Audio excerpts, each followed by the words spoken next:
ആഹാര ശൃംഖലയിൽ മുകളിൽ നിൽക്കുന്ന ടൈഗറാണ്. ടൈഗറിനെയാണ് ഞാനൊക്കെ രാജാവായിട്ട് കാണുന്നത്. ഒറ്റയ്ക്ക് സിംഗിളായിട്ടായിരിക്കും എപ്പോഴും നടക്കുന്നത്. ലോകത്തിൽ 2 സ്ഥലങ്ങളിൽ മാത്രമാണ് സിംഹങ്ങളുള്ളത്. അത് ഒന്ന് ഇന്ത്യയിലുള്ള ഗുജറാത്തിലെ ഗീർ വനത്തിലാണ് ഉള്ളത്. ടൈഗറിനെ സ്പോട്ട് ചെയ്യുക എന്നുള്ളതിൻ്റെ പ്രത്യേകത എന്താണെന്നറിയോ? മറ്റുള്ള ജീവജാലങ്ങളെ പോലെയല്ല, നേരത്തെ പറഞ്ഞല്ലോ. അതിൻ്റെ ഒരു ടെറിട്ടറിയിൽ ഒരാൾ മാത്രമേ ഉണ്ടാവുള്ളൂ. പ്രകൃതിയിൽ മനുഷ്യരല്ലാത്ത എല്ലാ ജീവജാലങ്ങളും ഇല്ല എന്നുണ്ടെങ്കിൽ അതൊക്കെ ബാധിക്കുക മനുഷ്യർക്കാണ്. മനുഷ്യരില്ലെങ്കിൽ ഇവർക്കൊന്നും ബാധിക്കൂല. കുറച്ച് നാൾ മുന്നേ ഒരു ആനക്കുട്ടി ഭയങ്കര ഫേമസ് ആയിട്ടുണ്ടായിരുന്നു. അരിക്കൊമ്പൻ നാട്ടിലിറങ്ങുന്നു അല്ലെ, ഭയങ്കര ഫാൻ ബേസും ഉണ്ടായിരുന്നു ആൾക്ക്. മാധ്യമങ്ങളൊക്കെ അതിന്റെ വൈത്താൽ അത്ര അധികം പോകുന്നുണ്ട്. നമുക്ക് ഭയങ്കര പുച്ഛാണ് തോന്നിയ മാധ്യമങ്ങളോട്.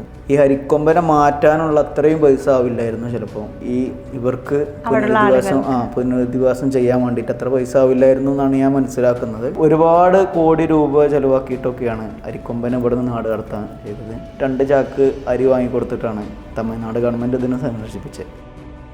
ബ്ലാക്ക് ഡ്രോഗോ എന്ന് പറയുന്ന ബേർഡുണ്ട്. ആ ബേർഡ് മിമിക്രിക്കാരനാണ് കാട്ടിലുള്ള. അത് ഒരുപാട് കിളികളുടെയൊക്കെ ശബ്ദം ഉണ്ടാകും. അങ്ങനെയാണ്. ഈഗോ ഉള്ളത് ആർക്കായിരിക്കും? ഏത് മൃഗത്തിനോ പക്ഷിക്കോ? ഒറ്റ ഉത്തരവേ ഉള്ളൂ, ഈഗോ ഉള്ളത് മനുഷ്യന്മാർക്ക് മാത്രമാണ്. അങ്ങനെയാണെങ്കിൽ സുന്ദരി ആരായിരിക്കും? സുന്ദരി എന്ന് പറയുന്ന ഒരു കൺസെപ്റ്റ് കാട്ടിലില്ല. സുന്ദരൻ എന്നുള്ള കൺസെപ്റ്റ് ആണുള്ളത്. മെയിൽസിനാണ് എപ്പോഴും കാഴ്ചയിൽ ഭംഗി കൊടുത്തുള്ളത്. നാണം കുടുങ്ങി പുലികൾ അങ്ങനെ നാണം കുടുങ്ങികളാണ്. നമ്മളെ കാണുന്ന സമയത്ത് പെട്ടെന്ന് അവർ മാറിപ്പോവാറുണ്ട്. കടുവ ഒക്കെ നമ്മളൊരു സ്ഥലത്ത് തന്നെ സ്പോട്ട് ചെയ്താലേ ആ സ്ഥലത്തിരിക്കും. അതൊരു രാജാവായിട്ട് തന്നെ ഇരിക്കും.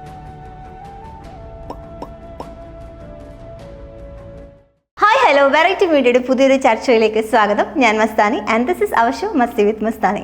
ഇന്ന് എൻ്റെ കൂടെയുള്ള ഒരു ഗസ്റ്റിനെ കുറിച്ച് പറയുകയാണെങ്കിൽ, നമ്മൾ സിനിമകളിലും നാഷണൽ ജിയോഗ്രഫി ചാനൽസിലും യാത്രാ വീഡിയോകളിലൊക്കെ ആയിരിക്കും കൂടുതലും കാടുകൾ കണ്ടിട്ടുള്ളത്. എന്നാൽ കാടിൻ്റെ ചൂടും ചൂരും അടുത്തറിഞ്ഞ് നമ്മളെ കാട്ടിലെ കാണാ കാഴ്ചകളൊക്കെ ഒപ്പിയെടുക്കുന്ന കാടിൻ്റെ സ്വന്തമായ ഒരാളാണ്. വൈൽഡ് ലൈഫ് ഫോട്ടോഗ്രാഫറാണ് VM Sadiq Ali. Welcome to the show. Thank you. Okay, എന്തൊക്കെയുണ്ട് വിശേഷം? സുഖമായിട്ടിരിക്കുന്നു. ഇപ്പോൾ നാട്ടിലുണ്ട് കറന്റ്ലി? നമ്മൾ വർക്കുകൾക്കനുസരിച്ചിട്ടാണ് കാട്ടിൽ പോകുന്നത്. കാടിനോട് ഭയങ്കരമായിട്ടുള്ള ഇഷ്ടമുണ്ട്. ഒരു സമയങ്ങളിൽ പ്രൊജക്റ്റിനനുസരിച്ച് കാട്ടിലേക്ക് പോകും. ഓക്കെ, ഈ കാടിനെ കുറിച്ച് പറയുമ്പോഴേ എനിക്ക് ഓർമ്മയില്ല, സിനിമ ഡയലോഗാണോ എവിടെ വായിച്ചതാണോ എന്ന് ഓർമ്മയില്ല. ദൂരെ നിന്ന് നോക്കുമ്പോൾ കാടായിരിക്കും, പക്ഷേ അടുത്ത് ചെന്ന് നോക്കുമ്പോൾ എല്ലാ മരങ്ങളും ഒറ്റയ്ക്കാണെന്നൊരു ഇത് ഞാൻ കേട്ടിട്ടുണ്ട്. അപ്പോൾ കാടിനോട് ഭയങ്കര പ്രണയമുള്ള ഒരാളാണല്ലോ. നമ്മൾ എന്ത് ചെയ്യുമ്പോഴും ആ ഒരു സ്നേഹം ഉണ്ടെങ്കിലല്ലേ ആ ഒരു കൺസിസ്റ്റൻസി മെയിൻറ്റെയിൻ ചെയ്യാൻ പറ്റുള്ളൂ. അപ്പോൾ ആ ഒരു കാടുമായിട്ടുള്ള ആ ഒരു പ്രണയം അതെങ്ങനെയാണ്, എപ്പോൾ തുടങ്ങി? നമ്മൾ റഫീഖ് അഹമ്മദിന്റെ ഒരു വരികളിൽ മണ്ണിനടികൾ വേരുകൾ തമ്മിൽ കെട്ടിപ്പിടിക്കുന്നു എന്ന് പറയുന്ന ഒരു വരികളുണ്ട്. മരങ്ങൾ മാത്രമാണ് അകലത്തിൽ നിൽക്കുന്നത്. അതിന്റെ വേരുകളൊക്കെ മണ്ണിനടികൾ പരസ്പരം വേരുകളൊക്കെ കെട്ടിപ്പിടിച്ചാണ് നിൽക്കുന്നത്. മനുഷ്യന്മാരുടെ മനസ്സൊക്കെ പോലെ തന്നെയാണ്. അപ്പോൾ മനസ്സുകൾ ഇതെല്ലാം അടുക്കുകയാണെങ്കിൽ ഭയങ്കര ഭംഗിയായിരിക്കും കാണാനുണ്ടായിരിക്കും. എപ്പോൾ മുതലാണ് ഇത്? ശരിക്കും ഒരു ഭയങ്കര ഡിഫറെൻ്റ് ആയിട്ടുള്ളൊരു മേഖലയാണ്. എന്നാൽ കുറച്ച് എല്ലാത്തിലും റിസ്ക് ഉണ്ട്, എന്നാലും കുറച്ചുകൂടി റിസ്ക് ആണ്. ഇപ്പം പല ഫോട്ടോസൊക്കെ എടുക്കുന്നത് ഞാൻ കണ്ടിട്ടുണ്ട്, ഐ വെച്ചിട്ടാണ് പല പിക്ചേഴ്സ് എടുത്തതെന്നൊക്കെ. അത് ശരിക്കും ഡേഞ്ചർ അല്ലേ? അപ്പോൾ എന്ന് മുതലാണ് ഇതാണ് എൻ്റെ പാഷൻ, ആ ഒരു ഇഷ്ടം റിയലൈസ് ചെയ്തത് എപ്പോഴായിരുന്നു? എനിക്ക് ചെറുപ്പം മുതലേ എനിക്ക് ഭയങ്കര ഇഷ്ടമായിരുന്നു കാട്ടിലേക്ക് പോകുക എന്നുള്ളത്. ഞാൻ 4ാം ക്ലാസ്സിൽ പഠിക്കുന്ന സമയത്താണ് ഒരു നേച്ചർ ക്യാമ്പിൽ ആദ്യമായിട്ട് പങ്കെടുക്കുന്നത്. യുറീക്ക എന്ന് പറയുന്ന ഒരു സംവിധാനമായിരുന്നു ക്യാമ്പ് നടത്തിയിരുന്നത്. അവരുടെ ക്യാമ്പിൽ നിന്ന് അവർ തന്ന അധ്യാപകരൊക്കെ പറഞ്ഞു തന്ന പാഠങ്ങളൊക്കെയാണ് കാടിലേക്ക് നമ്മൾ അടുപ്പിക്കുന്നത്. ഭയങ്കരമായിട്ടുള്ള ഇഷ്ടത്തിൻ്റെ പുറത്താണ് കാട്ടിലേക്ക് പോകുന്നത്. ഇപ്പം കിളികൾ നിരീക്ഷിക്കാനും പൂമ്പാറ്റകൾ നിരീക്ഷിക്കാനും അനിമൽസിനെ കാണാനൊക്കെ ആഗ്രഹിച്ചു. അപ്പോൾ നിരന്തരമായിട്ട് പുസ്തകങ്ങൾ വായിച്ചു, ചിത്രങ്ങൾ നോക്കി. അതുപോലെ നാഷണൽ ജിയോഗ്രഫിക്കും അനിമൽ പ്ലാനറ്റും ഡിസ്കവറിയൊക്കെ പോലെയുള്ള ചാനലുകളിലൊക്കെ അവരുടെ മൃഗങ്ങളുടെ ബിഹേവിയർ എങ്ങനെയാണ് എന്നുള്ള കാര്യങ്ങൾ വായിക്കുകയും പഠിക്കുകയൊക്കെ ചെയ്തു.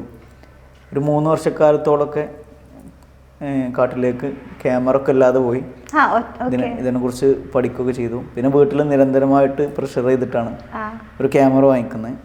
ഒരു ഫിലിം ക്യാമറ വെച്ചിട്ടാണ് ഫോട്ടോഗ്രാഫിയൊക്കെ തുടങ്ങുന്നത്. ഓക്കെ, അപ്പം വീട്ടിലുള്ളൊരു സപ്പോർട്ട് എങ്ങനെയായിരുന്നു? കാരണം ഇപ്പം കാടിൻ്റെ ഉള്ളിലേക്ക് പോകുന്ന വന്യമൃഗം, നമ്മളിങ്ങനെ TV-യിലും സ്ക്രീനിലും പിക്ചേഴ്സിലൊക്കെ കണ്ട സിംഹം, ആന, പുലി, കരടി അവരുടെയൊക്കെ ഫോട്ടോ നേരിട്ട് പോയി എടുക്കുക എന്ന് പറയുമ്പോൾ പാരൻസിന് നമുക്ക് പാഷനായിരിക്കും, പക്ഷെ നമ്മുടെ വീട്ടിൽ അവർക്കൊരു ടെൻഷൻ ഉണ്ടാവില്ലേ? അതെങ്ങനെയായിരുന്നു ആ ഒരു കൺവിൻസ് ചെയ്ത് എടുത്തത് അവരെ? ഉപ്പ പരിസ്ഥിതി ആയിക്കാണ്ട് ബന്ധമുള്ളൊരു ആൾ തന്നെയാണ്, കർഷകനാണ്. അപ്പോൾ ഉപ്പനോട് ഈ കാര്യം പറഞ്ഞ് ഒരു 3 വർഷക്കാലത്തോളമൊക്കെ ഞാൻ ഇതിൻ്റെ കാര്യങ്ങൾ വീട്ടിൽ നിരന്തരമായി പ്രസൻറ്റ് ചെയ്തതിന് ശേഷമാണ് എനിക്ക് ക്യാമറ കിട്ടുന്നത്. അപ്പോൾ അവർ ഓക്കെ ആയി തുടങ്ങി. അപ്പോൾ നമ്മൾ കാട്ടിലേക്ക് വേറെ ബിസിനസ്സിനല്ല പോകുന്നതെന്ന് മനസ്സിലാക്കിയിട്ട് കാടിനെ പറഞ്ഞു കൊടുക്കാനാണ് എന്നുള്ളത് മനസ്സിലാക്കിയതിന് ശേഷം വീട്ടിൽ നിന്നൊക്കെ നല്ല സപ്പോർട്ട് കിട്ടി തുടങ്ങി. അതുകൊണ്ടാണ് ഈ ഒരു സമയം വരെ നമ്മളിവിടെ നിൽക്കുന്നത് എന്നുള്ളത്. ആദ്യമായിട്ട് പോയ ആ ഒരു കാർഡ് ഏതായിരുന്നു? അതായത് ക്യാമറ ഒക്കെ കിട്ടി ഏകദേശം കാര്യങ്ങളൊക്കെ മനസ്സിലായിട്ട് നമ്മൾ ശരിക്കും ഒന്ന് എന്താ പറയുക എക്സ്പ്ലോർ ചെയ്യാൻ വേണ്ടി പോയില്ലേ, അത് ഏത് കാർഡായിരുന്നു എന്ന് ഓർമ്മയുണ്ടോ? തുടക്കത്തിൽ പോയത് നിലമ്പൂർ. ഞാൻ നിലമ്പൂരുകാരനാണ്, മലപ്പുറം ജില്ലയിലെ നിലമ്പൂരുകാരനാണ്. നിലമ്പൂരുള്ള കാടിലേക്കാണ് പോയത്.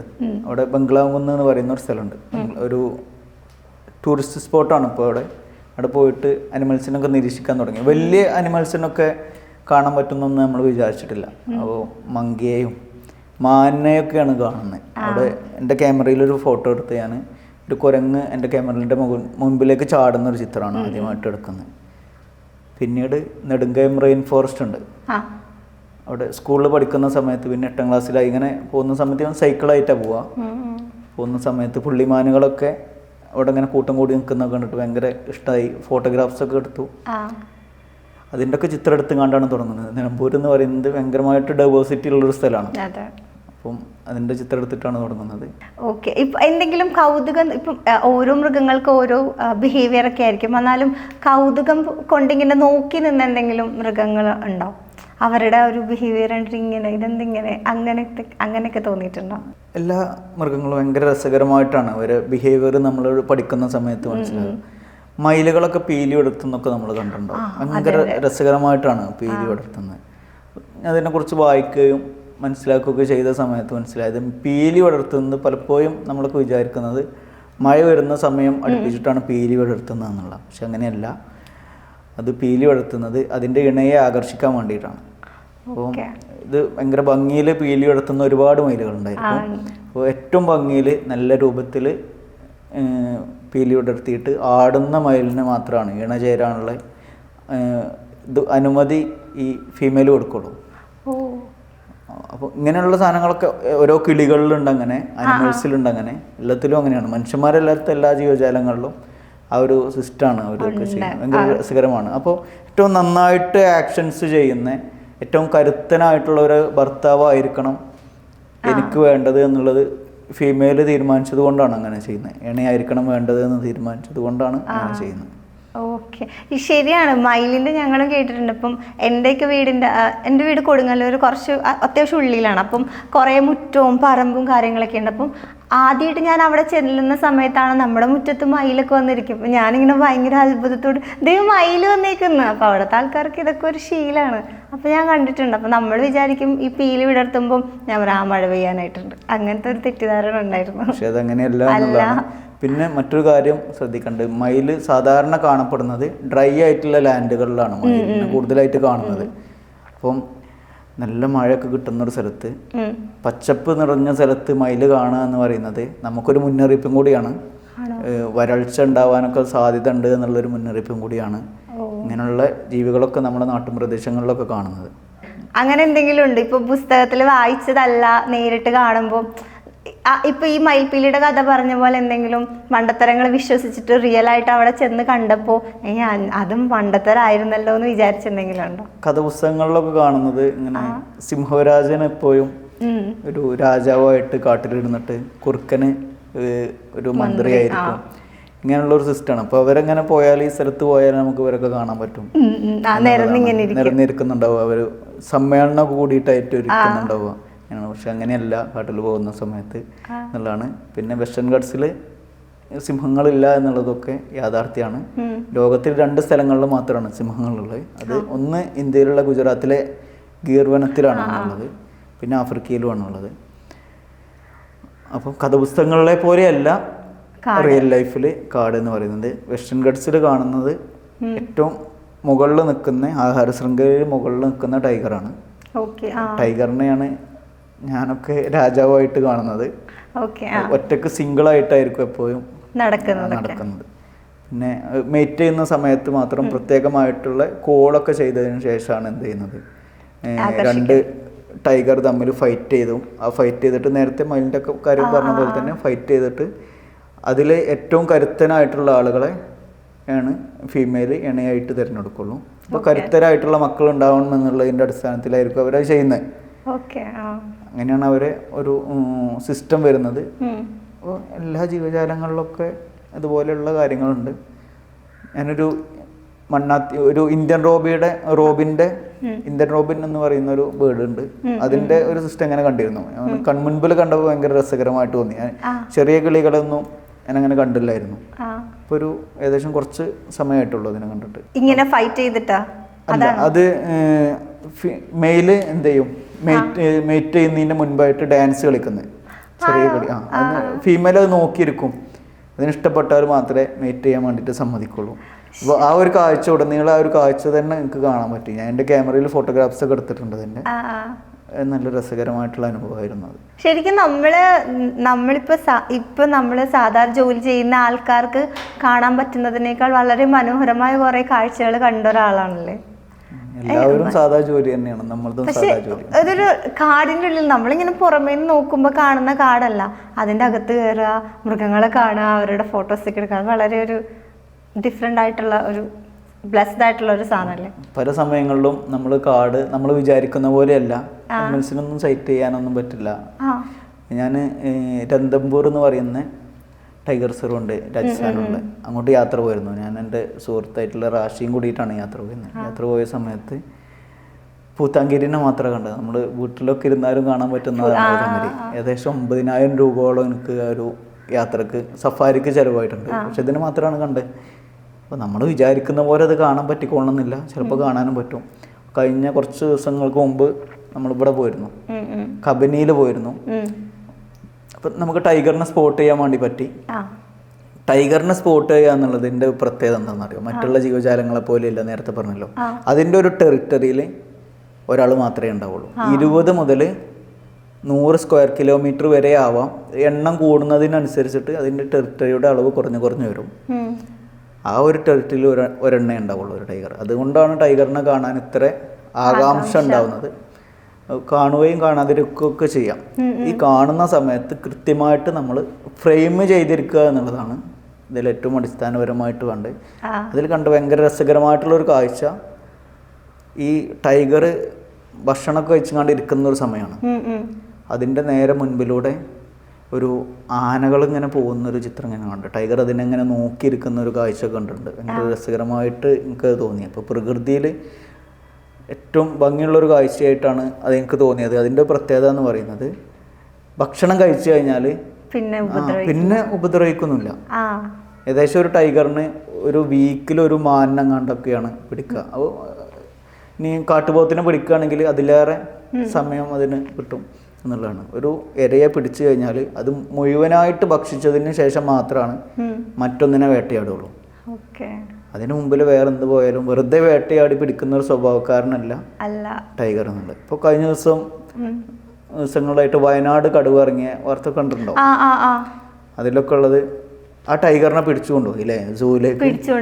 ഞങ്ങളത് ഡിസ്കസ് ചെയ്തിരുന്നു. ആ പിടിച്ചു കൊണ്ടുപോയാൽ എന്ത് ചെയ്യും? ഈ ടൈഗർ ഓരോ സമയത്ത് മാർക്ക് ചെയ്യും, എൻ്റെ സ്ഥലം ഇതാണ് എന്നുള്ളത് മാർക്ക് ചെയ്യാൻ വേണ്ടിയിട്ട് മരങ്ങളിൽ നഖം കൊണ്ട് മാർക്ക് ചെയ്തിടും. അതുപോലെ അത് മൂത്രമൊഴിച്ചിടും. അങ്ങനെ ഇൻ്റെ സ്പേസാണിത് എന്നുള്ളത് തെളിയിക്കാൻ വേണ്ടിയിട്ടാണ്. ഓരോ സമയത്തും അതിൻ്റെ ടെറിട്ടറി മാർക്ക് ചെയ്യും. ഇങ്ങനെ ആ ടെറിട്ടറിയിലേക്ക് വേറൊരു ടൈഗർ എന്ത് ചെയ്യില്ല, കടന്നു വരില്ല. അപ്പം വേറൊരാളുണ്ടോ എന്നുള്ളത് അപ്പുറത്തെ ടെറിട്ടറിയിലുള്ള ടൈഗർ എന്ത് ചെയ്യും, ഇതുപോലെ സെർച്ച് ചെയ്യും. ഇങ്ങനെ മാർക്ക് ചെയ്ത സമയത്ത് അതിനെ കണ്ടിട്ടുണ്ടാവില്ല. അപ്പോൾ വീണ്ടും അതിനെ പിടിച്ചു കൊണ്ടുപോയിട്ട് വീണ്ടും ആ ഒരു ഏരിയയിലേക്ക് എന്ത് വന്നിട്ടുണ്ട്, ടൈഗർ വന്നിട്ടുണ്ട്, വേറെ ടൈഗറെ വന്നിട്ടുണ്ട്. നമ്മൾ എത്ര കൊണ്ട് പിടിച്ചു കൊണ്ടുപോകുന്നോ അത്ര കൊണ്ട് എന്ത് ചെയ്യും, വേറെ ടൈഗർ ആ ഒരു ഇതിലേക്ക് കടന്നു വരിക ചെയ്യാം. കൃത്യമായിട്ടൊരു ഫെൻസിങ് സംവിധാനം ചെയ്യുകയാണെങ്കിൽ ഇങ്ങനെയുള്ള അനിമൽസ് നാട്ടിലേക്ക് കടന്നു വരുന്ന സിസ്റ്റം മാറിക്കിട്ടും. അപ്പോൾ അവിടെ കൃത്യമായിട്ടുള്ളൊരു ഫെൻസിങ് സംവിധാനം ഇല്ലാത്തത് കൊണ്ടാണ് അങ്ങനെ വരുന്നത്. ഗവൺമെൻറ് തലങ്ങളിലൊക്കെ കൃത്യമായിട്ടൊരു ഫെൻസിങ് സംവിധാനം വരുത്തുകയാണെങ്കിൽ മാൻ അനിമൽ കോൺഫ്ലിക്റ്റ് ഒക്കെ കുറക്കാനും സഹായിക്കും. അപ്പൊ ഇപ്പം വയനാട്ടിൽ നിന്ന് ആ ടൈഗറിനെ പിടിച്ചല്ലോ, അപ്പൊ അവരതിനെ വീണ്ടും കാട്ടിലേക്കല്ല ഇറക്കി വിടുന്നത്? അല്ല, അവർ മൃഗശാലയിലേക്ക് കൊണ്ടുപോയിട്ടാണ് ചെയ്യുക. അവിടെയാണ് അതിനെ ഇനി ശുശ്രൂഷിക്കുക. അയ്യോടാ. അതിൻ്റെ ഒരു കാരണം എന്ന് പറയുന്നത് മനുഷ്യരുടെ ഇറച്ചി കഴിച്ചു കഴിഞ്ഞാൽ പിന്നീട് അത് മനുഷ്യന്മാരെ പിടിക്കാനുള്ള ടെൻഡൻസി ഉണ്ടാവുന്ന മാനീറ്റേഴ്സ് ആവും എന്നുള്ളതാണ്. അപ്പോൾ അതുകൊണ്ടാണ് ഇങ്ങനെ ചെയ്യുന്നത്. ഇനി അതിനെ കാട്ടിലേക്ക് വിടുകയല്ല ചെയ്യുക, മൃഗശാലയിൽ അതിനെ സംരക്ഷിപ്പിക്കുകയാണ് ചെയ്യുക. സംരക്ഷിപ്പിക്കുന്ന 2 രൂപമാണ്. ഒന്ന് മൃഗശാലയിൽ വെച്ചിട്ട് സംരക്ഷിപ്പിക്കുന്നതാണ് ഒരു രൂപം, അതിന് വേണ്ട ഫുഡൊക്കെ കൊടുത്തിട്ട് സംരക്ഷിപ്പിക്കുക. രണ്ടാമത്തെ ഒരു സിസ്റ്റം എന്ന് പറയുന്നത് കാട്ടിൽ സംരക്ഷിപ്പിക്കുക എന്നുള്ളതാണ്. ഈ ടൈഗർ ഉണ്ടായത് കൊണ്ടാണ് നമ്മളൊക്കെ ഓരോരുത്തരും ജീവിക്കുന്നത് എന്നുള്ളതാണ് അതിൻ്റെ അടിസ്ഥാനപരമായിട്ടുള്ള കാര്യം. അത് ഞാൻ ചോദിക്കാൻ വരുമായിരുന്നു, അതെന്താ ടൈഗർ ഇത്ര നമുക്ക് അവർ ഉള്ളത് കൊണ്ടാണ് നമ്മൾ സർവൈവ് ചെയ്യുന്നതെന്ന് എവിടെയോ പറഞ്ഞതായിട്ട് ഞാൻ കേട്ടിട്ടുണ്ട്. ആഹാര ശൃംഖലയിലെ ഏറ്റവും പ്രധാനപ്പെട്ട ഒരു ജീവിയാണ് ടൈഗർ എന്ന് പറയുന്നത്. അതുകൊണ്ടാണ് അത് ഉണ്ടായത് കൊണ്ടാണ് ജീവിക്കുന്നതെന്ന് പറയുന്നത്. പുല്ലില്ലെങ്കിൽ എന്തായിരിക്കും സംഭവിക്കുക എന്നുള്ളത് ചിന്തിച്ചാൽ മതി. പുല്ലില്ലെങ്കിൽ നമ്മൾ നാട്ടിലെ പശുക്കൾ മുതൽ നമ്മൾ കണക്കിലെടുക്കാം. ഇങ്ങനെ സസ്യബുക്കുകൾ മാത്രം ജീവിക്കുന്ന ജീവജാലങ്ങളൊന്നും ഉണ്ടാവില്ല. ഇങ്ങനെ ഇല്ലാതിരിക്കുമ്പോൾ എന്ത് ചെയ്യും? മറ്റുള്ളവരെ കഴിക്കുമോ? അങ്ങനെ കൂടുതലായിട്ട് പച്ചപ്പ് ഇവിടെ കൂടുകയും ചെയ്യും. മറ്റുള്ള ഇതിനെ കഴിക്കുന്ന ജീവജാലങ്ങളും ഉണ്ടാവില്ല. ഈ പുള്ളിമാനെയും കാട്ടുപോത്തിനൊക്കെ പിടിക്കുന്ന ജീവജാലങ്ങളും ഉണ്ടാവില്ല. അപ്പോൾ ഇങ്ങനെ ഓരോരുത്തർ ഉണ്ടാവാതിരിക്കുമ്പോൾ അവസാനം വരുന്ന ആളുകൾ മനുഷ്യന്മാരാണ്. ഈ മനുഷ്യന്മാരും എന്ത് ചെയ്യില്ല, സർവൈവ് ചെയ്യാൻ കഴിയില്ല, ഇവിടെ ജീവിക്കാൻ കഴിയില്ല എന്നുള്ളതാണ് അതിൻ്റെ യാഥാർത്ഥ്യം. ഇനി പുല്ല് ഇവിടെ ഒരുപാടുണ്ട് നോക്കുക. പുള്ളിമാനുകളും കാട്ടുപോത്തുകളും ഒന്നും ഇല്ലെങ്കിൽ എന്താ സംഭവിക്കുക? കടുവ, പുലിയൊക്കെ ഇതൊക്കെ ഒരുപാട് കൂടുകയും ചെയ്യും. ഇവർക്ക് കഴിക്കാനുള്ള പുള്ളിമാനുകളും കാട്ടുപോത്തും ഉണ്ടാവില്ല. ഈ പച്ചപ്പ് ഒരുപാടായിട്ട് ധാരാളമായിട്ട് കൂടുകയും ചെയ്യും. അപ്പോൾ ഇതിലേതെങ്കിലും ഒരു ഒബ്ജക്റ്റ് ഇല്ലാതിരിക്കുകയാണെങ്കിൽ മറ്റുള്ളതിൻ്റെ എണ്ണം വർദ്ധിക്കുകയാണ് ചെയ്യുക.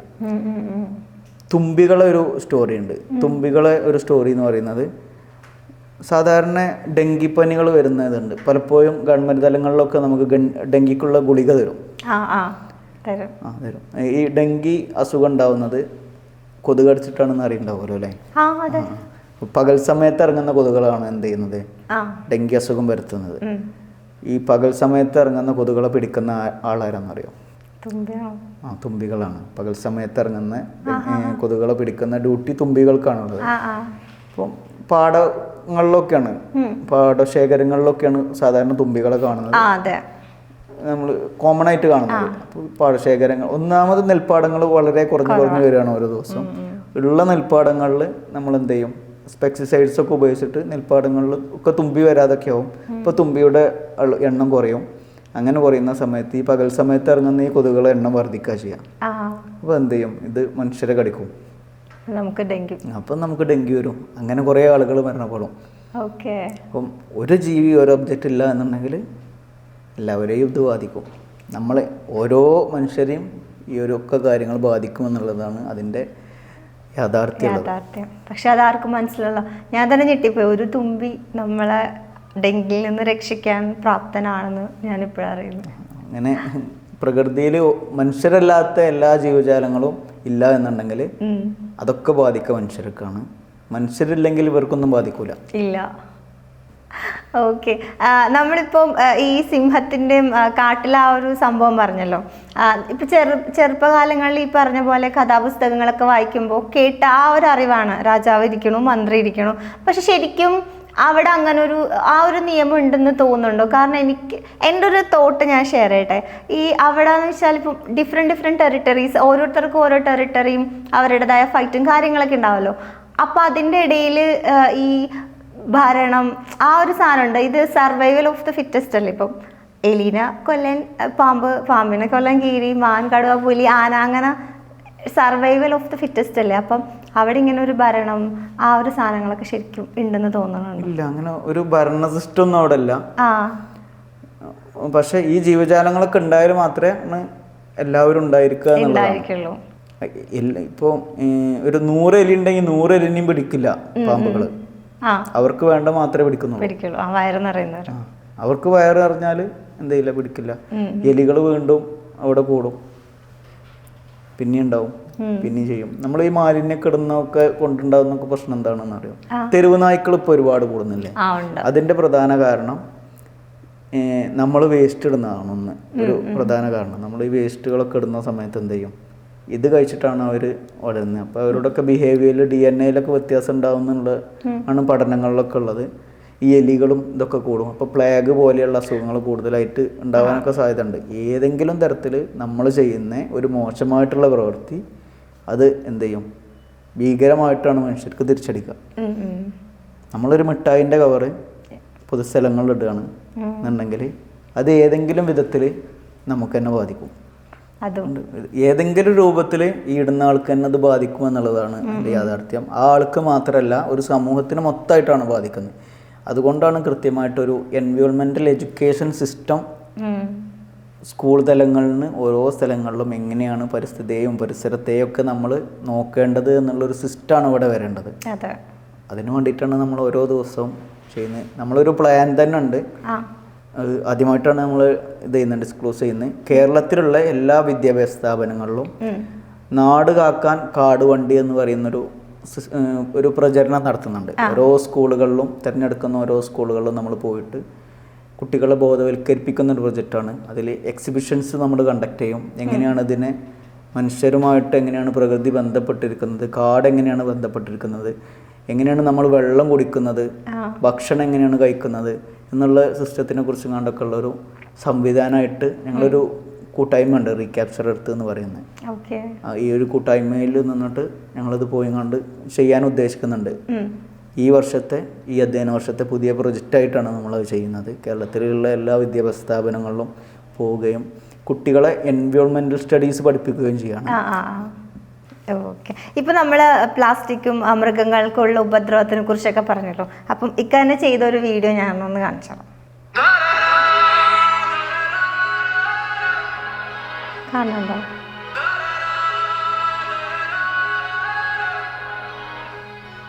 ഇപ്പം ഈ ഒരു വീഡിയോ കണ്ടല്ലോ. ഇപ്പം കാട്ടിൽ പോകുന്ന സമയത്ത്, അല്ലെങ്കിൽ ആ ഒരു നമ്മളിപ്പം ട്രിപ്പ് പോകുന്ന സമയത്താണെങ്കിൽ ഇപ്പോൾ ചില മൃഗങ്ങൾ, ഇപ്പം മങ്കി തന്നെ ആണെങ്കിൽ പോലും ഈ പറഞ്ഞ പോലെ പ്ലാസ്റ്റിക് കടിച്ചു തിന്നുക, അല്ലെങ്കിൽ കുപ്പി വായിലായിട്ട് ഇങ്ങനെ കിടക്കുന്ന ഒരവസ്ഥയൊക്കെ കാണുമല്ലോ. അപ്പം ഈ നമ്മളെ പോലുള്ള ആൾക്കാർക്ക് അവരെ രക്ഷിക്കാനുള്ള ഒരു ഇതുണ്ടോ? നമുക്ക് ഡയറക്റ്റ് പോയിട്ട് നമുക്ക് ഇത് എന്ത് ചെയ്യാൻ പറ്റില്ല, പിടിച്ചു വലിച്ചുകൊണ്ട് ചെയ്യാൻ പറ്റില്ല, തൊടാനും പറ്റില്ല. ഇങ്ങനെ ഒരു നിയമ സംവിധാനം അങ്ങനെ ചെയ്യുന്നില്ല. അത് ചെയ്യാതിരിക്കാനുള്ള കാരണം അനിമൽസ് ഏതെങ്കിലുമൊക്കെ രൂപത്തിൽ നമുക്ക് അറ്റാക്ക് ചെയ്യാനുള്ള സാധ്യത ഉണ്ട്. നമ്മൾ ഇതിനുള്ള ഏറ്റവും നല്ല മാർഗം എന്ന് പറയുന്നത് നമ്മൾ അവിടെ ഇത് കൊണ്ടുപോയിട്ട് ഇടാതിരിക്കുക എന്നുള്ളതാണ്.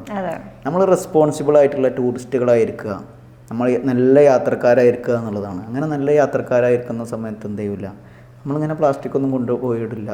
നമ്മളിതെല്ലാം കാണുകയും ആസ്വദിക്കുകയൊക്കെ ചെയ്യും. അങ്ങനെ കാണുകയും ആസ്വദിക്കുകയും ചെയ്യുന്ന ആളുകളെ എണ്ണാണ് കൂടേണ്ടത്.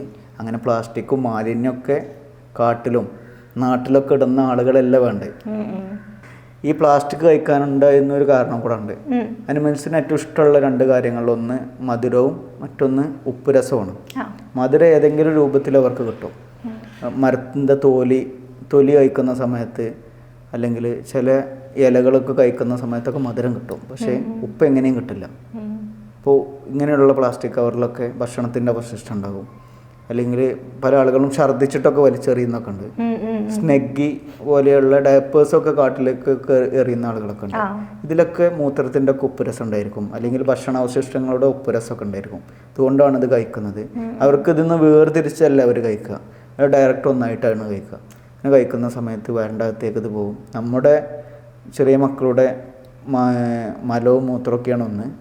രണ്ടാമത് നമ്മൾ ഛർദ്ദിച്ചതാണ്, നമ്മളെ ഭക്ഷണത്തിൻ്റെ അവശിഷ്ടങ്ങൾ, ഇങ്ങനെയുള്ള കാര്യങ്ങളൊക്കെയാണ് ഇവർ കഴിക്കുന്നത്. അപ്പോൾ നമ്മൾ എത്രത്തോളം അതപ്പതിച്ചു എന്നുള്ളതാണ് ഒന്നാമത്തെ കാര്യം. രണ്ടാമത്തെ ഒരു കാര്യം, ഇത് ഇവർ കഴിക്കുന്ന സമയത്ത് ഇവരുടെ വയറിൻ്റെ അകത്ത് എന്ത് ചെയ്യും, ഇത് ഡൈജസ്റ്റ് ചെയ്യാതെ കിടക്കും. വയറിൻ്റെ അകത്ത് പ്ലാസ്റ്റിക് കുന്നുകൂടിയിട്ട് അവർ ചത്തുപോവുകയാണ് ചെയ്യുന്നത്. അങ്ങനെ ഇവരുടെ എണ്ണം കുറഞ്ഞാൽ നേരത്തെ ഞാൻ പറഞ്ഞ പോലെ തന്നെ മനുഷ്യരിൽ വലിയമായിട്ടുള്ള മാറ്റങ്ങളുണ്ടാവും. നമുക്ക് പല രൂപത്തിലുള്ള അസുഖങ്ങൾ ഓരോ സമയത്തും വന്നുകൊണ്ടിരിക്കും. ഓക്കെ. ഇപ്പോൾ നമ്മളിപ്പോൾ ഈ പല മൃഗങ്ങളുടെ കാര്യം പറഞ്ഞു, ഇപ്പോൾ കടുവ ഇറങ്ങിയത് പറഞ്ഞു. അപ്പോഴാണ് നമ്മുടെ കുറച്ച് നാൾ മുന്നേ ഒരു ആനക്കുട്ടി ഭയങ്കര ഫേമസ് ആയിട്ടുണ്ടായിരുന്നു, അരിക്കൊമ്പൻ നാട്ടിലിറങ്ങുന്നു അല്ലേ, ഭയങ്കര ഫാൻ ബേസും ഉണ്ടായിരുന്നു ആൾക്ക്. അത് പോയിട്ട് കാണുക അല്ലെങ്കിൽ ആ ഒരു സമയത്ത് ഉണ്ടായിരുന്നോ? അല്ല, നമ്മളിങ്ങനെ ടി വികളിലൊക്കെ കണ്ടിരുന്നു. മാധ്യമങ്ങളൊക്കെ അതിന്റെ വൈത്താൽ എത്ര അധികം പോകുന്നുണ്ട് നമുക്ക് ഭയങ്കര പുച്ഛാണ് തോന്നിയ മാധ്യമങ്ങളോട്. അങ്ങനെ ചെയ്യേണ്ട ഒരു കാര്യമൊന്നുമില്ലായിരുന്നു. ആരൊക്കെയോ കെണിയിൽപ്പെട്ടതാണ് ആ ജീവി. അരിക്കൊമ്പൻ എന്ന് പറയുന്നത് അതിന്റെ പിന്നിൽ കളിച്ച ഏതൊക്കെയോ മാഫിയകളുടെ പിന്നിൽപ്പെട്ടതാണ്. ശരിക്കും അത് അതിന്റെ സ്ഥലത്താണ് നിൽക്കുന്നത്.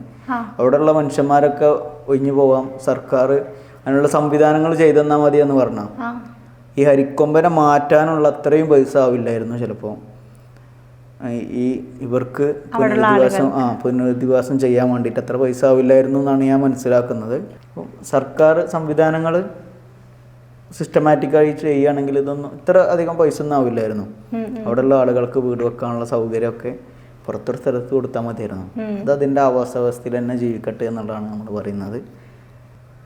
അവരുടെ ആ കൂട്ടത്തുനിന്ന് ആ ജീവിയെ മാത്രം മാറ്റി നിർത്തിയപ്പോൾ ഭയങ്കര വിഷമല്ലേ. നമ്മളെ വീട്ടിൽ നിന്നൊക്കെ മാറ്റി നിർത്തുന്ന അവസ്ഥ ഒക്കെ ഭയങ്കര വിഷമമുള്ളതായിരിക്കും നമുക്കൊക്കെ. തമിഴ്നാട് എത്ര സുന്ദരമായിട്ടാണ് അതിനെ സംരക്ഷിപ്പിക്കുന്നത്. അതെ, പക്ഷെ അത് അവനിങ്ങനെ കൊണ്ടുപോകുന്ന സമയത്ത് ഭയങ്കര ആർപ്പ് വിളികളും കുറേ വീഡിയോസ് ഇറങ്ങിയിട്ടുണ്ടായിരുന്നു. അവനെ റോഡിലൂടെ കൊണ്ടുപോകുമ്പോൾ ആൾക്കാരിങ്ങനെ ആർപ്പ് വിളിക്കുന്നു, പിന്നെ അവനെ ഇതാക്കി സ്റ്റാറ്റസ് ഇടുന്നു. അങ്ങനെ കുറേ ഇതേപോലെ ഇപ്പം മാധ്യമങ്ങൾ സോഷ്യൽ മീഡിയ യൂസ് ചെയ്യുന്ന ആൾക്കാരൊക്കെ അത് ഭയങ്കര ആഘോഷമാക്കിയിട്ടുണ്ടായിരുന്നു. ഹരിക്കൊമ്പൻ ഫാൻസ് എന്നൊക്കെ. അങ്ങനെ നമ്മുടെ നാട്ടിൽ ഓരോ സമയത്ത് ഓരോ ട്രെൻഡുകൾ വരും. അതിനനുസരിച്ച് കണ്ട് മനുഷ്യന്മാർ പോവുക എന്നുള്ളതാണ് എൻ്റെ അത്. പക്ഷെ അതിനങ്ങനെ കൊണ്ടുപോകാനൊന്നും പാടില്ലായിരുന്നു എന്നാണ് ചിന്തിക്കുന്നത്. അതിൻ്റെ ആവാസ വ്യവസ്ഥയിൽ തന്നെ സംരക്ഷിപ്പിച്ചാൽ മതിയായിരുന്നു. വേറെ സ്ഥലത്തേക്ക് മാറ്റപ്പെട്ടാൽ നമുക്കും അത്ര ബുദ്ധിമുട്ടുണ്ടാവും, അതേപോലെ ആ ജീവിക്കും ബുദ്ധിമുട്ടുണ്ടായിട്ടുണ്ടാവും. പിന്നീട് അത് നിൽക്കുന്ന സ്ഥലങ്ങളിൽ അത് വേറെ മാർഗങ്ങളില്ലല്ലോ, അവിടെ നിൽക്കാം. നമ്മൾ ഒരുപാട് കോടി രൂപ ചെലവാക്കിയിട്ടൊക്കെയാണ് അരിക്കൊമ്പനെ ഇവിടെ നിന്ന് നാട് കടത്താൻ ചെയ്തത്. 2 ചാക്ക് അരി വാങ്ങിക്കൊടുത്തിട്ടാണ് തമിഴ്നാട് ഗവൺമെന്റ് ഇതിനെ സംരക്ഷിപ്പിച്ചത്. ഇത്രയൊന്നും പൈസ ചെലവാക്കേണ്ടി വന്നില്ല അവർക്ക്. ഇല്ല. നമുക്ക് ഇനിയൊരു ചെറിയൊരു സെഗ്മെന്റിലേക്ക് പോവാം. ഞാൻ കുറച്ച് ടൈറ്റിൽസ് പറയാം. അത് കാട്ടിൽ ഏത് മൃഗം അല്ലെങ്കിൽ പക്ഷിയോ ഏത് ജീവജാലങ്ങളാണ് അതിന് ആപ്റ്റായിട്ടുള്ളതെന്ന് പറയണം. എന്തുകൊണ്ടാണ് അവരെ സെലക്ട് ചെയ്തതെന്ന് പറയണം. ഓക്കെ. കാട്ടിലെ ഫ്രണ്ട്സ്. കാട്ടിലെല്ലാവരും ഫ്രണ്ട്സാണ്, നാട്ടിലാണ് എനിക്ക് ഫ്രണ്ട്സ് ഇല്ലാത്തത്. അതൊരു പോയിന്റാ. എന്നാലും കാട്ടില് കുറച്ച് ഫ്രണ്ട്സ് സൗഹൃദങ്ങൾ തോന്നിയത് ഏത് ജീവജാലങ്ങളായിരിക്കും? നമ്മൾ കേട്ടിട്ടില്ലേ, കഥകളിലൊക്കെ വായിക്കുന്നുണ്ട്, പല ജീവജാലങ്ങൾ അങ്ങോട്ടും ഇങ്ങോട്ടും ഫ്രണ്ട്സാണ്. സൂത്രനും ഷേരും ഇതുവരെ കാണാത്ത അങ്ങനെയുള്ളൊരു സാധനം. നമ്മുടെ സ്പോട്ടഡ് ഡിയർ ഉണ്ട്. പുള്ളിമാനുകളും കുരങ്ങുകളും നല്ല സൗഹൃദത്തിലാണ്. നമ്മൾ കാട്ടിൽ പോകുന്ന സമയത്ത് നമുക്ക് ശ്രദ്ധിക്കാവുന്ന ഒരു കാഴ്ചയാണത്. പുള്ളിമാനുകളുള്ള മരങ്ങൾക്ക് മുകളിൽ കഴിക്കുന്ന സ്ഥലത്ത് അത് തൊട്ടടുത്ത് മരം ഉണ്ടായിരിക്കും. ആ മരങ്ങൾക്ക് മുകളിൽ എപ്പോഴും എന്തുണ്ടായിരിക്കും? കുരങ്ങളുണ്ടായിരിക്കും. 2 കാര്യങ്ങൾക്ക് വേണ്ടിയിട്ടാണ്. ഈ മരത്തിൻ്റെ മുകളിലുള്ള ഇലകളൊന്നും പഴങ്ങളൊന്നും എന്ത് ചെയ്യാൻ പറ്റില്ല, മാനുകൾക്ക് കഴിക്കാൻ വേണ്ടി പറ്റില്ല. അപ്പം ഈ മാനുകൾക്ക് ഈ ആഹാരമൊക്കെ കൊടുക്കുന്നത് ഒന്നാമത് ഈ കുരങ്ങുകളാണ്. അവരുടെ സൗഹൃദം കൊണ്ടാണ് അങ്ങനെ ചെയ്യുന്നത്. പിന്നെ നിലത്തിരുന്നാൽ നമുക്ക് എന്ത് ചെയ്യാൻ പറ്റില്ല, ടൈഗറിനെയും പുലിയെയും പിന്നെ അതിനെ പിടിക്കാൻ വരുന്ന ചെന്നായകളെയും വൈൽഡ് ഡോഗിനെയും ഒന്നും കാണാൻ വേണ്ടി പറ്റില്ല. പക്ഷെ ഈ കുരങ്ങുകൾ മരത്തിൻ്റെ മുകളിൽ ഇരിക്കുന്നത് കൊണ്ട് എന്ത് ചെയ്യാൻ പറ്റും, ഇതൊക്കെ കാണാൻ പറ്റും, വരുന്നുണ്ടോ ഇല്ലേ. അപ്പോൾ പ്രത്യേകമായിട്ടുള്ളൊരു അലാറം കോൾ ചെയ്യും. ആ കോൾ ചെയ്യുന്ന സമയത്ത് മാനുകൾ അലേർട്ടായിട്ട് ഹൈഡ് ചെയ്തിട്ട് മാറിയിരിക്കുകയാണ് ചെയ്യുക. അപ്പോൾ അവർ തമ്മിൽ ഭയങ്കരമായിട്ടുള്ളൊരു സൗഹൃദമുണ്ട്. കാട്ടിൽ പല ജീവജാലങ്ങളും അങ്ങനെ സൗഹൃദത്തിലാണ് ജീവിക്കുന്നത്. അങ്ങനെ പരസ്പരം സൗഹൃദം ഉണ്ടായത് കൊണ്ടാണ് കാട് നിലനിന്ന് കൊണ്ടുപോകുന്നത്. ഇനി സൗഹൃദം ഫ്രണ്ട്സ് ആണെങ്കിൽ കാട്ടിലെ ശത്രുക്കൾ ആരായിരിക്കും? സ്വാഭാവികമായിട്ട് നമുക്ക് ചിന്തിക്കാം. പുല്ലിന് ഒരിക്കലും എന്ത് ചെയ്യില്ല, മാനിനെയും ചിലപ്പോൾ കാട്ടുപോത്തിനെയും മലാനെയൊന്നും ഇഷ്ടമുണ്ടായിരിക്കില്ല. ഇലകളൊക്കെ കഴിച്ചിട്ടല്ലേ അവർ ജീവിക്കുന്നത്. അപ്പൊ എപ്പോഴും അവർക്ക് തമ്മിൽ ഇഷ്ടമുണ്ടായിരിക്കില്ല എന്നാണ് ഞാൻ മനസ്സിലാക്കുന്നത്. Okay, super. അങ്ങനെയാണെങ്കിൽ ഏറ്റവും അപകടകാരി ആരായിരിക്കും കാട്ടില്? നമ്മളൊക്കെ കാട്ടിൽ യാത്ര ചെയ്യുന്ന സമയത്ത് ഏറ്റവും കൂടുതൽ പേടിക്കുന്നത് കരടി വരുന്നുണ്ടോ എന്നുള്ളതാണ്. അവരുടെ 2 കാലിൽ എഴുന്നേറ്റ് നിൽക്കും. അവരുടെ നഖമൊക്കെ വലിയ നഖങ്ങളായിരിക്കും. അപ്പം പെട്ടെന്ന് ഒരു അറ്റാക്ക് ചെയ്യാനുള്ള ടെൻഡൻസി കൂടുതലായിരിക്കും, നമ്മളോട്ട് അറ്റാക്ക് ചെയ്യാനുള്ള ടെൻഡൻസി ഉണ്ടായിരിക്കും. അപ്പോൾ ഇതിന് രക്ഷപ്പെടുന്ന 2 മാർഗങ്ങളിലാണ് നമ്മൾ രക്ഷപ്പെടുന്നത്. നമ്മൾ ഏറ്റവും പേടിക്കുന്ന കരടിയാണ്, രണ്ടാമത് ആനയെയാണ്. കരടിനെ അറ്റാക്ക് ചെയ്യാൻ വരുന്ന സമയത്ത് നമുക്ക് എന്ത് ചെയ്യാം, വലിയ ശബ്ദങ്ങളൊക്കെ ഉണ്ടാക്കിയിട്ട് അതിനെ ഓടിച്ചു വിടാനാണ് ഒരു മാർഗം. ആ മരിച്ച പോലെ കടന്നാല് മരിച്ചു പോവാ എന്നുള്ളതാണ്. കഥയിൽ മാത്രമേ ഉള്ളൂ മരിച്ച പോലെ കിടക്കുന്നത്. ഓക്കെ. പിന്നെ ചെയ്യാൻ പറ്റുന്നത് തീയൊക്കെ ഉണ്ടെങ്കിൽ തീ കത്തിക്കുക. പിടിക്കുകയാണെങ്കിൽ അതിന് രോമങ്ങളല്ലേ ശരീരത്തിൽ. അപ്പോൾ നമ്മളിങ്ങനെ തീ കാണുന്ന സമയത്ത് അത് ഓടിപ്പോകും. അടുത്തത് ദേഷ്യക്കാരൻ കലിപ്പനാരായിരിക്കും? അമ്മമാരായിരിക്കും സാധാരണ കലിപ്പന്മാരാവുന്നത്. അങ്ങനെ കലിപ്പരാകാനുള്ളൊരു കാരണം അവരെ മക്കളെ ഉപദ്രവിക്കാൻ വരുന്നുണ്ടോ എന്നുള്ളത് നോക്കണം. അവര് ഉപദ്രവിക്കാൻ വരുന്നുണ്ടെങ്കിൽ അവർ കലിപ്പരായിരിക്കും. ഓക്കെ. അടുത്തത് പ്രണയ ജോഡികൾ ആരായിരിക്കും കാട്ടിലെ? തൻ്റെ ഇണയോടെപ്പോഴും അവർ പ്രണയത്തിൽ തന്നെ ആയിരിക്കും. ഇതിൽ രസകരമായിട്ടുള്ളൊരു ഇതുള്ളത്, കഥ പറയാനുള്ളത് ഹോൺബില്ലിനെ കുറിച്ചിട്ടാണ്. മലമുഴക്കി വേയാമ്പലുകളെ കുറിച്ചിട്ടാണ്. അവർ ഒരു സമയത്ത് അതിൻ്റെ ഒരു സാധനം എന്താ അറിയാം, ലൈഫ് ലോങ് പല ആളുകളും തെറ്റിദ്ധരിക്കുന്നുണ്ട്. ലൈഫ് ലോങ് ഒരു ഇണ തന്നെയായിരിക്കും എന്നുള്ളത് തെറ്റിദ്ധരിക്കുന്നുണ്ട്. പക്ഷേ ലൈഫ് ലോങ് ഒരു ഇണയല്ല. അത് ഒരു സമയത്ത് അതിൻ്റെ ഒരു കാലത്ത് ഒരു ഇണയായിരിക്കും. ആ ഇണയായിരിക്കുന്ന സമയത്ത് എന്ത് ചെയ്യും, അവർ പരസ്പരം പ്രണയത്തിലായിരിക്കും. മുട്ട ഇടാനുള്ള ആ സമയത്ത് അവർ ഒരു മരത്തിൽ നീളം കൂടിയ ലോങ് വുഡ് ഷോലാസ് എന്നൊക്കെ പറയുന്ന നീളം കൂടിയ മരങ്ങളിലാണ് അവരെന്ത് ചെയ്യുക കൂട് വെക്കുന്നത്. അതിൽ പൊത്തുകൾ ഉണ്ടായിരിക്കും. ഈ പൊത്തിൻ്റെ അകത്ത് ഈ അമ്മക്കിളി എന്ത് ചെയ്യും, മുട്ടയിട്ട് കിടക്കും. മുട്ടയിട്ട് കിടക്കുന്ന ഭയങ്കര രസകരമായിട്ടാണ് അവരത് ചെയ്യുന്നത്. അതിൻ്റെ തൂവലുകളല്ലേ, ഈ അമ്മക്കിളിയുടെ തൂവലുകൾ വെച്ചിട്ട് ഒരു ബെഡ് പോലെയാക്കും. അതിലാണ് മുട്ടയിടുക. ഈ മരത്തിൻ്റെ ഹോള് എന്ത് ചെയ്യുന്നറിയാം, അവരുടെ കാഷ്ടവും ഈ മെയിലിൻ്റെ കാഷ്ടമൊക്കെ ഉപയോഗിച്ചുകൊണ്ട് കൂടടക്കും. ഇങ്ങനെ അടക്കുന്നത് അതിൻ്റെ സ്മെല്ല് കാരണം ചിലപ്പം എന്ത് ചെയ്യില്ല, പാമ്പ് പോലെയുള്ള ജീവജാലങ്ങളൊന്നും കയറാതിരിക്കാൻ വേണ്ടിയിട്ടാണ് ചെയ്യുന്നത്. ഈ കൂട് ആർക്കാണ് പൊളിക്കാൻ കഴിയാന്നറിയാം, ഈ മെയിലിന് മാത്രമേ കഴിയുള്ളൂ. പുറത്തുനിന്നാണ് ഇത് ക്ലോസ് ചെയ്യാം. അപ്പം ഈ മെയിൽ എന്ത് ചെയ്യും, അവർക്ക് വേണ്ടിയിട്ടുള്ള ആഹാരങ്ങൾ കൊടുന്നു കൊടുക്കും, പഴങ്ങൾ കൊടുന്നു കൊടുക്കും, അവർക്ക് വേണ്ടിയിട്ട് പല്ലി പോലെയുള്ളതൊക്കെ കൊടുന്നു കൊടുക്കും. ഇവർക്ക് എന്നും കാട്ടിലേക്ക് പോയിട്ട് ഏതൊക്കെ മരങ്ങളിലാണോ അതുള്ളത് നോക്കിയിട്ട് പഴങ്ങൾ പറിച്ചിട്ട് അവർക്ക് കൊക്കിൽ കൊണ്ടു കൊടുക്കും. ഈ അമ്മക്കിളിക്കുള്ളതും കൊടുക്കും, അതിൻ്റെ കുട്ടികൾക്കുള്ളതും കൊടുക്കും. അങ്ങനെയാണെങ്കിൽ വില്ലന്മാരായിരിക്കും? ഒരു നാടാകുമ്പോൾ അവിടെ കുറച്ച് വില്ലന്മാരുണ്ടാവില്ലേ, അതേപോലെ കാടാണെങ്കിൽ അങ്ങനെ ഗുണ്ടകളോ അങ്ങനെയൊക്കെ പറയാൻ പറ്റും. അങ്ങനെ വില്ലന്മാരുണ്ടായിട്ടൊന്നും അറിയില്ല. പക്ഷേ ചെന്നായകളുണ്ട്, വൈൽഡ് ഡോഗുകളുണ്ട്, ദോളെന്നൊക്കെ പറയുന്ന വൈൽഡ് ഡോഗുകളുണ്ട്, കാട്ടു നായ്ക്കളുണ്ട്. അവരെ ആക്രമിക്കുന്ന സിസ്റ്റം ഭയങ്കരമായിട്ടുള്ള സിസ്റ്റമാണ്. അവരൊരു ടീം ഉണ്ടായിരിക്കും. ഏതിനെയാണോ പിടിക്കേണ്ടത് എന്നുള്ളതിനെ അടിസ്ഥാനപ്പെടുത്തിയിട്ട് എന്ത് ചെയ്യും, ചുറ്റുപാട് നിന്ന് കണ്ട് അവർ വന്നിട്ട് ഒരു ടീമായിട്ടാണ് ആക്രമിക്കുക. വളഞ്ഞിട്ടിട്ടാണ് ആക്രമിക്കുക. അതൊരു ടീം വർക്കിന്റെ ഭാഗമായിട്ടാണ് അവരെന്ത് ചെയ്യുന്നത്, അത് ചെയ്യുന്നത്. അങ്ങനെയാണെങ്കിൽ ഒറ്റ കൊടുക്കുന്ന ആരായിരിക്കും, വിശ്വസിക്കാൻ പറ്റാത്ത കൂട്ടത്തിലെ അങ്ങനെ എന്തെങ്കിലും തോന്നുന്നു? രസകരമായിട്ട് ചെയ്യുന്ന ഒരു ഇതുണ്ട്, ആനറാഞ്ചി എന്നൊക്കെ പറയുന്ന ഒരു ബേർഡാണോ? ബേർഡാണ് അല്ല. ഞാനും അങ്ങനെ ആനറാഞ്ചി എന്ന് പറഞ്ഞപ്പോൾ ആനയോളം വലുപ്പുണ്ടാവും വിചാരിച്ചു. പക്ഷെ ആനറാഞ്ചി ആനയോളം വലുപ്പുണ്ടായിരിക്കില്ല. നമ്മളൊക്കെ ചുറ്റുപാടൊക്കെ കാണുന്ന വാലാട്ടിക്കിളിയില്ലേ, നീളമാലുള്ള കറുത്ത കളറിലുള്ള ബ്ലാക്ക് ഡ്രോഗോ എന്ന് പറയുന്ന ബേർഡ് ഉണ്ട്. ആ ബേർഡ് മിമിക്രിക്കാരനാണ് കാട്ടിലുള്ളത്. അത് ഒരുപാട് കിളികളുടെയൊക്കെ ശബ്ദം ഉണ്ടാകും. പലപ്പോഴും നമ്മളൊക്കെ വീട്ടിലൊക്കെ ഇരിക്കുന്ന സമയത്ത് പൂച്ചയുടെ ഒക്കെ ശബ്ദം കേൾക്കും. പക്ഷെ ഈ ഒരു കിളിയാണ് എന്ത് ചെയ്യുന്നത്, ആ ശബ്ദം ഉണ്ടാക്കുന്നത്. അവരെന്ത് ചെയ്യുന്ന ഏതെങ്കിലും ഒരു സ്ഥലത്ത് മിണ്ടാതിരിക്കും. അവർക്കുള്ള ഇര പിടിക്കുന്ന ഈ പ്രാണികളൊക്കെ പോകുന്ന സമയത്ത് എന്ത് ചെയ്യും, വേറെ ഏതെങ്കിലുമൊക്കെ കിളി അതിൻ്റെ ഇര പിടിക്കും. ഇര പിടിച്ചിങ്ങാണ്ട് നിൽക്കുന്ന സമയത്ത് ഇത് എന്ത് ചെയ്യും, പൂച്ചയുടെ ഒക്കെ ശബ്ദം ഉണ്ടാക്കുന്ന സമയത്ത് വേറെ കിളി ഉണ്ടല്ലോ അതിൻ്റെ ഇര ഇട്ടിട്ട് വേഗം പോവും, ആ ഇരനെ എന്ത് ചെയ്യും, പോയിട്ട് പിടിക്കും. ബുദ്ധിമാനല്ലേ? ഭയങ്കര സൈക്കോളജിക്കലായിട്ടാണ് അവർ ഇത് ചെയ്യുന്നത്. അവർ ഏകദേശം ഒരുപാട് സൗണ്ട് അവർ മിമിക് ചെയ്യും. കാട്ടിലെ മിമിക്രിക്കാരനാണ്. ആനറാഞ്ചി എന്ന് പറഞ്ഞാൽ ആനയോളം വലുപ്പമുണ്ടായിരിക്കില്ല, ചെറിയ കിളിയാണ്. അങ്ങനെയാണ്. ഈഗോ ഉള്ളത് ആർക്കായിരിക്കും? ഏത് മൃഗത്തിനോ പക്ഷിക്കോ അങ്ങനെ എന്തെങ്കിലും തോന്നിയിട്ടുണ്ടോ? അങ്ങനെ എനിക്ക് തോന്നിയിട്ടില്ല. അങ്ങനെ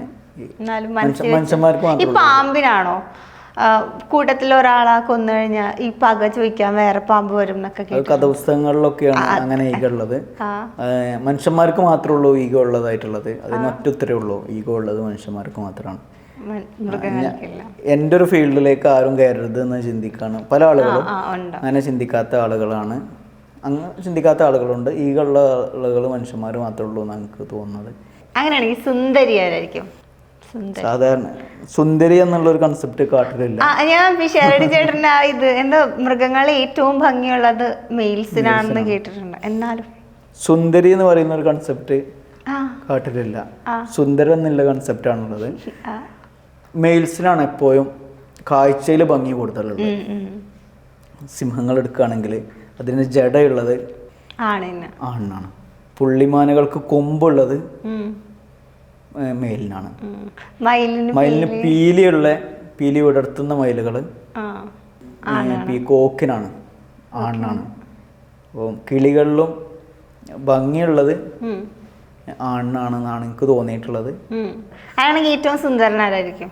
എല്ലാവരും സുന്ദരന്മാരല്ലേ? കാട്ടിൽ നമുക്ക് കാണുന്ന ഓരോ കാഴ്ചയും ഭംഗിയുള്ളതാണ്.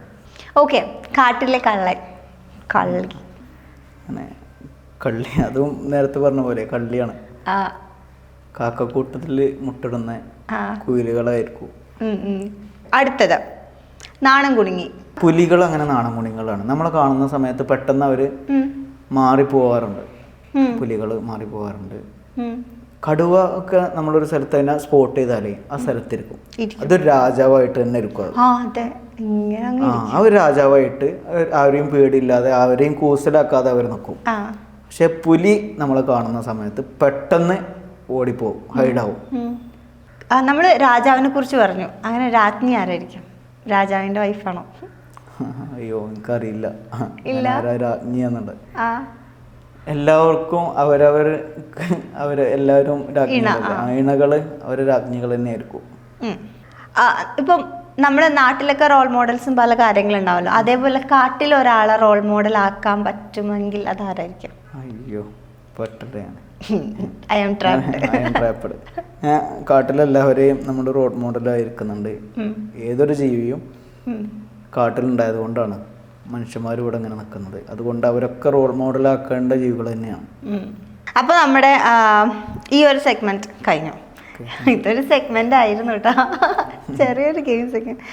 അപ്പോൾ നമ്മൾ ഇപ്പോൾ ഇത്ര നേരം സംസാരിച്ച് ഒരുപാട് ഭയങ്കര കൗതുകപരമായ കുറേ കാര്യങ്ങളൊക്കെ അറിയാൻ പറ്റും.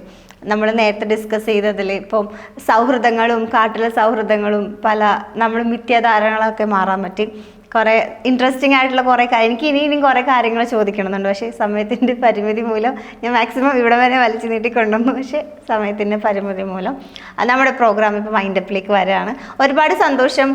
വളരെ കൗതുകം തോന്നിയ ഒരു പേഴ്സണാലിറ്റിയും കൂടി ആയിരുന്നു. അപ്പം ഇൻ്റർവ്യൂ എടുക്കാൻ പറ്റിയതിൽ ഒരുപാട് സന്തോഷം. ആൻഡ് കുറേ കഥകളും കേൾക്കാൻ പറ്റി. അപ്പോൾ ഇനി എന്തായാലും അടുത്ത നേച്ചർ ക്യാമ്പ് വരുമ്പോൾ എന്നെ വിളിക്കണം, ഞാൻ വരും. അപ്പോൾ എന്തായാലും thank you so much for coming. And ഇനിയിപ്പോൾ ഒരുപാട് ചില കാടുകളൊക്കെ ഇനിയും കാണാൻ ആഗ്രഹമുണ്ടെന്ന് പറഞ്ഞു. അപ്പോൾ അവിടെയൊക്കെ പോകാൻ സാധിക്കട്ടെ, ഇനി ഒരുപാട് അവാർഡ്സ് നേടാൻ സാധിക്കട്ടെ, ഒരുപാട് നമ്മൾ കാണാത്ത കാഴ്ചകളൊക്കെ ഞങ്ങളെ കാണിക്കാൻ സാധിക്കട്ടെ. എല്ലാവിധ അനുഗ്രഹങ്ങളും ആശംസകളും. Thank you.